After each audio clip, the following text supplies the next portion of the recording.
বন্ধুরা দেখুন সাউথ কোরিয়ার মানুষেরা কিভাবে তাদের কোম্পানিতে চাকরির ইন্টারভিউ নেয় সেটা দেখলে তো আপনি একেবারে অবাক হয়ে যাবেন। কোম্পানির বস ম্যাডাম সবার প্রথমে ফ্লোরের মধ্যে অনেকগুলো টাকা ফেলে দেয়। তারপর কোম্পানির ম্যাডাম একটা কালো চশমা পরে অন্ধ হওয়ার অভিনয় করে ফ্লোরে বসে পড়ে। এখন তো ইন্টারভিউ দিতে হবে। ওরে বাবারে, পড়ে গেলাম। এই মেয়ে, তুই কি অন্ধ নাকি? এখানে এতগুলো টাকা ফেলে তুই বসে রইছত কেন?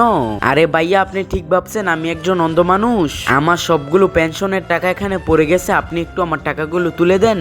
আরে মেয়ে, তুমি একটু দাঁড়াও, তোমার সবগুলো টাকা আমি তুলে দিতেছি। এই ছেলেটা কোম্পানির ম্যাডামের সবগুলো টাকা তুলে দেওয়ার নাম করে ফ্লোরের মধ্য থেকে অনেকগুলো টাকা নিয়ে চলে আসে। হায় হায়, অফিসে আসতে তো আজকে দেরি হয়ে গেছে। আরে এই মেয়ে, তুমি এখানে বসে আছো কেন? আরে ভাইয়া, আপনি একটু সাহায্য করুন, আমি অন্ধ, আমার টাকাগুলো একটু আমাকে তুলে দিয়ে দিন। ওরে বাবারে, এইটাই তো অনেক বড় সুযোগ। এই মেয়েটা তো মনে হচ্ছে অন্ধ। তাড়াতাড়ি এই সুযোগে এই মেয়েটার টাকাগুলো মেরে দিয়ে চলে যায়। তারপর এই ছেলেটাও ওইখান থেকে অনেকগুলো টাকা নিয়ে চলে আসে।